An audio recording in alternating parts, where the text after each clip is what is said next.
Промовирам првиот компакт диск на гласоечко машко двогласно пеење од долни полог, кој лани во декември беше впишано во листата на УНЕСКО како нематеријално културно наследство. Затоа јас ова CD го гледам не само како заокружување, туку и како почеток на еден едукативен процес, на еден процес кој што треба да ги вклучи сите млади, кои што преку слушањето на ова CD и на овие песни, преку сите тие текстови кои што кажуваат многу за нашата историја, бидејќи станува збор за епски песни кои што имаат историска димензија, именно децата ќе се запознаат со својата историја, ќе го засакаат својот македонски идентитет.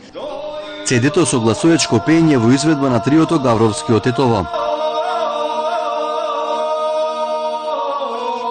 Велат дека ваквото уникатно пеење треба да биде подостапно и поприсутно на фестивалите. Само на тој начин, гласоечкото машко пеење од Оргетната ќе се впише на репрезентативната листа на УНЕСКО, каде нематеријалните културни добра не се отстрануваат од листата. Нашата цел и понатаму е да оживе и да оживува, значи, и останатите пеења. Значи имаме ние пеење и во горни полог, и таму има женско пеење, но машкото двогласно пеење е раритет затоа што се пее само во долни полог и никаде на друго место.